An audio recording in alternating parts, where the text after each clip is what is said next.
Thank you. We appreciate it. I want to thank Casimiro and all the wonderful people on the committee and/or associated with the Hispanic Heritage Month. Through their efforts, they have allowed us, and I speak for myself personally, to witness and experience and learn many things encompassing our proud and wonderful heritage and culture. Hear, hear. I have been asked to speak today on several topics. Those topics include the Vietnam War and what I like to refer to as the collateral inheritance associated with that conflict. An inheritance that many of our veterans coming back from Vietnam were even unaware that they had. I also am going to speak a little bit about the effects of Agent Orange and PTSD. Now let me go on record to say that I can assure you that I am not an expert in any of these three subjects. I do not hold any medical degree with regard to PTSD, and I have no PhD in any of these topics. I can only share with you the stressors I felt in that time frame, as well as the challenges of a 26-year military ride that I call my military career. I am, and I stand before you today, 80% disabled via the military connection. I am also an active PTSD patient. I undergo PTSD treatment with the VA, and I do that quite frequently. Now, I just revealed some pretty personal and private information, and I'm not revealing that to gain either your sympathy or to upset the HIPAA gods. That's not my intent at all. I stand before you today with life in my limbs and the ability to speak and live a life, sometimes with a few problems, but a pretty good life. And I say that because there are many of us that did not return, and they paid the ultimate price, as well as some of them that still exist today and live today with a lot more sadder situation and a lot more challenges.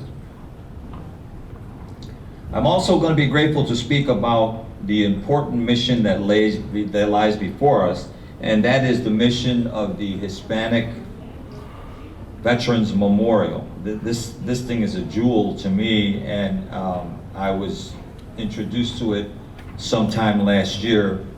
I don't know how I missed it, but I'm very, very much aware and very, very much involved as much as I can with that program and to support all those that are with it.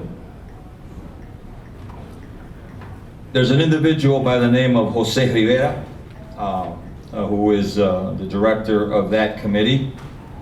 And because of Senor Rivera and the other members of that committee and their untiring efforts, I believe that they have made our dream of the Hispanic Memorial a reality. And before I go any further, I want to take some time to acknowledge some people. First and foremost, special thanks to the donors who have helped with their monetary gifts to this memorial. Being what the economic situation is locally, it's pretty hard to raise $1 today. But yet, the people of Western New York continue to do it, and I can tell you, and rest assured, as one of those veterans, we are honored and proud to share this community with you. Political and business people are always going to be around our lives, no matter what kind of endeavor we go into. Um, and in the political arena and the business world, those who share our commitment to the memorial's existence, I say muchísimas gracias. I believe that our political and business allies have helped us to open doors that otherwise would be more difficult to open. Excuse me. Take a lot of medications and it dries your mouth a little.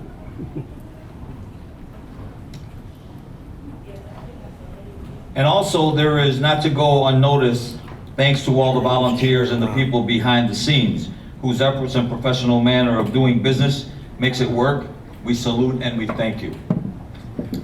Myself, I'll tell you a little bit about myself because I was here last week and had the privilege of listening to Dr. Brown and a lot of other wonderful speakers kick off the Hispanic Heritage period, and I was very, very impressed. I saw pictures of my father that I didn't even know were out there. And my parents came to this area many, many years ago. I came here when I was 2. I was born in Cataño, Puerto Rico, as Casimiro said, and I came when I was 2. My parents, my father, in the early days, was the son of a humble bread seller. He used to sell bread off a cart in Puerto Rico. My mother was a child with no parents. She was an orphan. She had a 2nd grade education. But I gotta tell you, that woman walks very, very, very high in my eyes.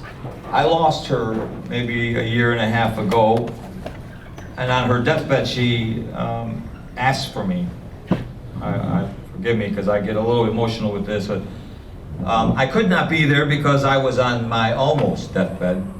They would not allow me to see her because of possible infections and so on. But my mother is one of my heroes. And if our good Lord allows, when I get called home, I'm gonna ask if I can find that soul, and I'm gonna tell her how much I loved her, because I didn't get a chance, and to ask her forgiveness for not being a better son, because I think that I could. My parents married at an early age in Puerto Rico, and my father came to America first because of the financial thing.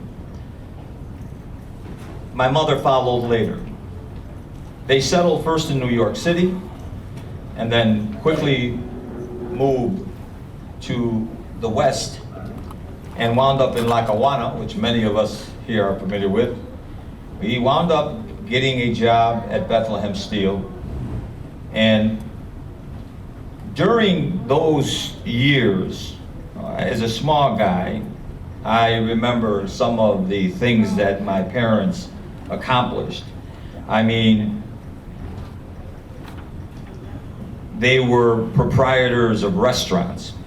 They were proprietors of movie shows where they showed Hispanic movies. The first time I saw that in my life. My father was a radio announcer. He worked very closely with a lot of the old pioneers, such as Juan Texidor.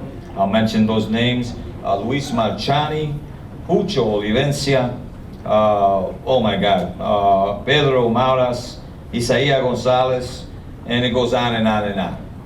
They formulated relationships with those people, and as I sit here and think about the heritage, I see the places where their offspring have gone and where they have taken us. And it's completely amazing because I was gone. I was traveling and never seen such things. And to see them sitting in chairs that had with such authority and so eloquently that they did these things, I'm so proud. And I don't know how many of these wonderful people are still alive. I saw a couple of them here in the last couple weeks, and I was quick to mention my gratitude to them for what they've done and how they helped my family grow. Some of those other families, the Rodriguezes, Casimiro and Primo and Gabriel, what I see how they have moved forward in today's day, I'm very, very proud of them. They're associated with transportations, of traveling, of getting our people from one place to another. The University of Buffalo, Marcelina is closely associated with that. Casimiro, with what he does, I don't have to speak about what his talents are. We see them day in and day out. I want to digress a little bit because I want to talk about one of the Rodriguez's, my favorite, I say that with all due respect, of course, which is Gabriel. And you know, and here's the thing, a lot of people say to me, Angelo, I hear Gabriel's name associated a lot of times with the Hispanic monument. And I'm quick to tell them, listen, Gabriel Rodriguez, and he was younger than me, but I always followed him because I don't know what it was, but I think I had a pretty sharp eye for some pretty decent people. Gabriel was one of them. He was a hard worker. He had a work ethic that I still envy today. He was handsome as all hell. I used to hang around him just to get the leftovers that all the girls that were chasing him. He was compassionate, and he was a good friend. And I was involved in his internment, and I shall miss him very much. But in my eyes, Gabriel Rodriguez was the epitome of what not just a Hispanic veteran, Vietnam veteran is, but all of the veterans are, because I was with him, talked to him, shared some of his setbacks, and Gabriel Rodriguez to me characterizes what this monument is and is going to be. So I hope that, I know the post-1928, which was established after Gabriel is gone, but I do hope that they resurrect that and make it a reality again.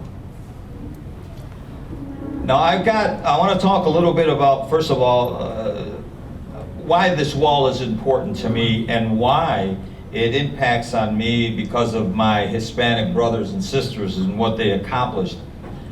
I don't want to go too much into this because Major Benitez, Carlos, is going to probably discuss some of the accomplishments and some of the heroic things that our Hispanic brothers and sisters have done in the past, and their names and so on and so forth. But I will mention a few of them. I think, Naomi, you mentioned Korea. The Korean War gave us our first Hispanic Medal of Honor.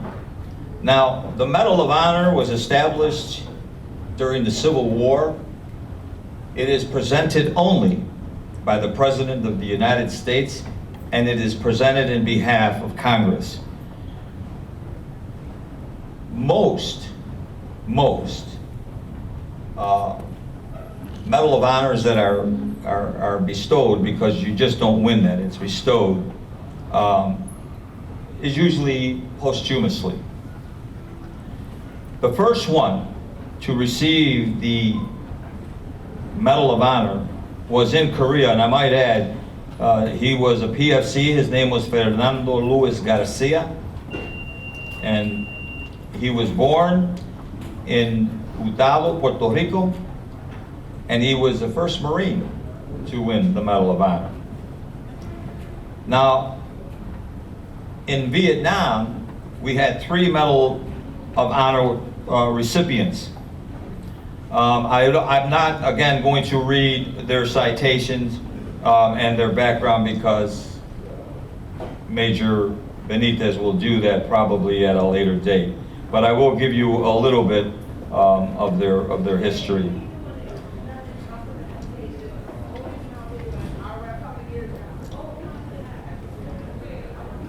PFC Carlos James Lozada was given the Medal of Honor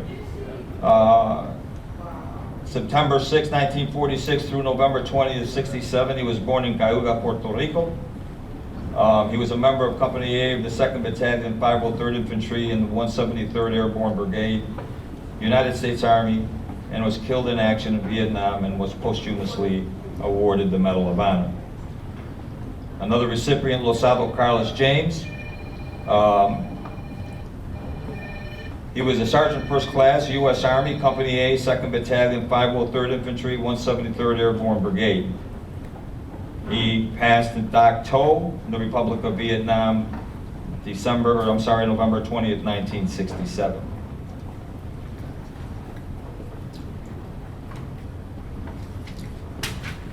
Oh, I'm sorry, thank you.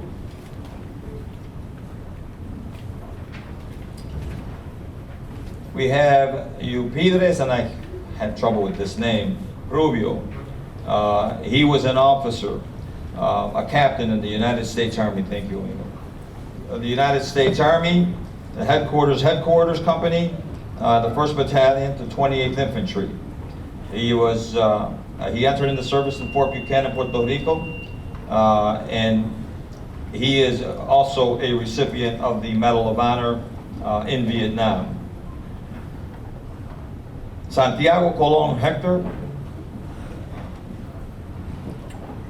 was a Specialist 4th Class United States Army, Company B, 5th Battalion, 7th Cavalry, 1st Cavalry Division, Air Mobile. I'm very familiar with those guys and what they do. And he was killed at Quang Tri Province.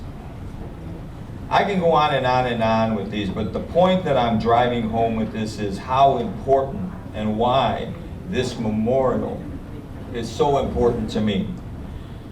Hispanics, as Naomi mentioned, have been associated with all of the conflicts in the United States has been involved, going back to Gettysburg, and we're always first.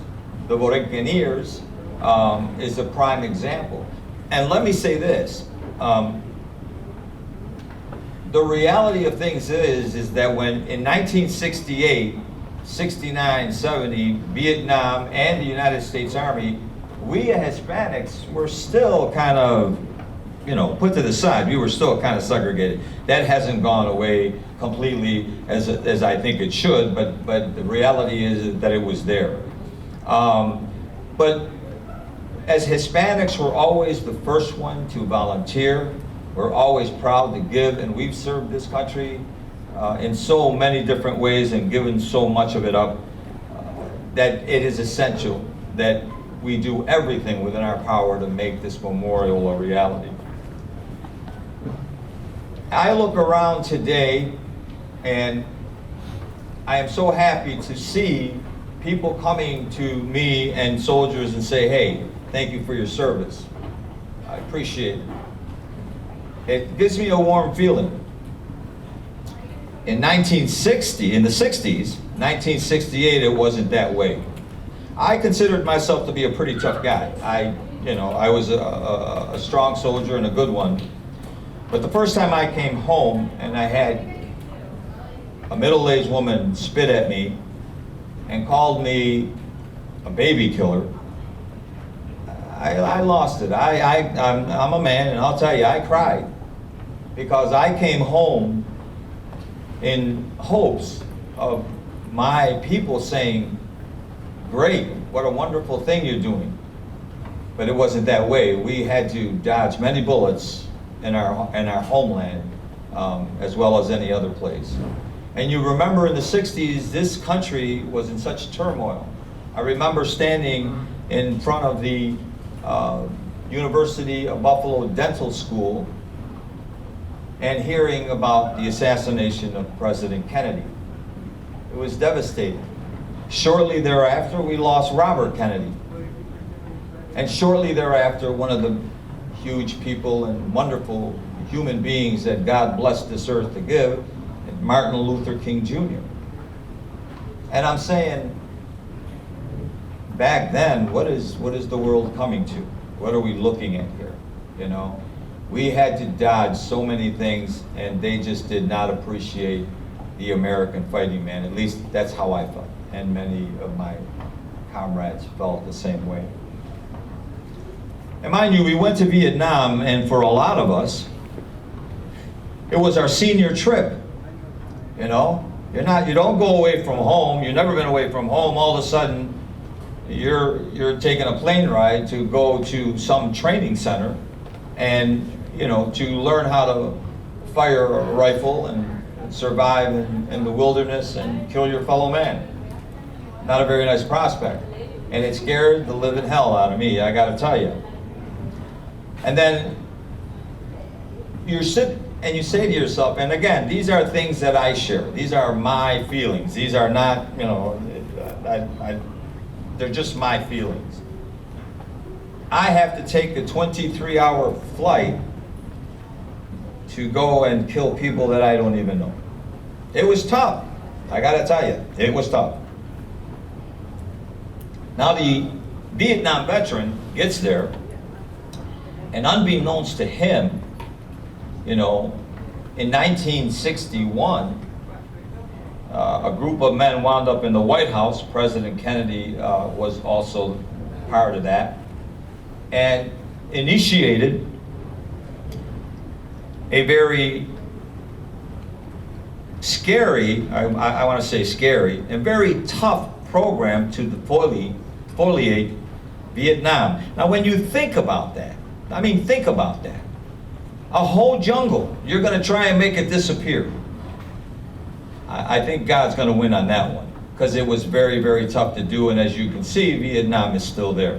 And we'll talk about that a little bit, because it's still there, but not like it was when many people got there.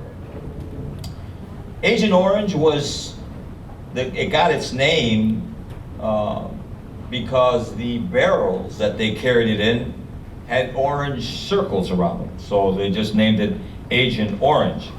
I can assure you that in its genesis, it had a different name. In fact, it had two other names prior to it being called Agent Orange. Now, what is the impact of Agent Orange on the American fighting man and American women? Because we had something like 6,000 women that served in Vietnam, most of them nurses, but nonetheless they were there. But I just want to share with you something from the Department of the Veterans Administration, the things associated with this horrible, horrible introduction to the earth. I get emotional talking about it. They suffer from chronic B-cell leukemias, diabetes, Hodgkin's disease, multiple myeloma, skin rashes, bone cancer. I can go on and on and on and on and on. Now, I mentioned this the last time I spoke about this. One of the things that also haunts us today is, what is it called? Spina bifida. That's right. Our babies, our children, the kids of Vietnam veterans have this horrible, horrible disfiguring disease. And that's some of the things that were brought home from Vietnam. It strikes you, you don't shake it off. Some of these things, and we'll talk a little bit about it,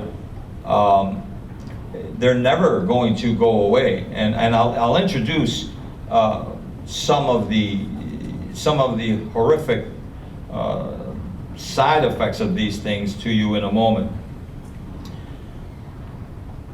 But let me talk about PTSD. It's in its infancy, I like to believe. Like I said earlier, I received treatment for it, and I'm grateful that I do. It is a scary situation. You constantly feel threatened, angry. You don't sleep. God knows there's many nights it's just me and Nick at night. You get flashbacks, nightmares, tremors, feelings of intense distress, intense physical reaction to the reminders of these things. We find ourselves, and I have found myself, avoiding activities. We find difficulty in having close relationships. Many, I can't tell you. To be a soldier, to be a career soldier, usually it's like my brother, the police officer. They usually wind up, an awful lot of them, with divorce. With this disease, it's easy, and you can almost bet yourself that you're going to be going through some serious problems with your relationships, because they're just very difficult. It's a very difficult thing to handle. And it doesn't, it's not like you get home and you land in New York and you got PTSD. There are cases, and I've seen some of these cases where they're years before it hits them. I said once in a while that the VA, there's all different types of PTSD. I can assure you that PTSD for a guy coming from Iraq or Afghanistan is so different. It was just so different that I would sit there in these classes and I would say, I feel so bad for these guys, because it's not like the PTSD that a Vietnam veteran may feel. These people are literally afraid of people coming at them in cars, walking to them. They're afraid of people who look like me, dark Hispanic looking features, It's all different. So there's a lot of different PTSDs, but I can assure you, none of them is less disturbing than the next one. And these are some of the things that veterans have to deal with. Now, I got this information here, and I got to try and find it to you, because it's just amazing. And this information can be found anywhere online. It's no big secret to finding these things. Let me talk about the bombs. And from a weaponry viewpoint, this stuff was sprayed by hand, by aircrafts. And when I tell you millions of liters of this stuff was sprayed all over that. They wanted to tame down the landing zones, or the LZs as we used to know them, the enemy's hideouts, their food, their crops. This was intended to erase a jungle. I always find that so amazing. I say to myself, these people are crazy. It just, Okay. Now, You found a solution. Next year. the bombs that were dropped in Vietnam, now listen to this, 'cause this is amazing. 3 or 4 times the tonnage of bombs dropped during the whole Second World War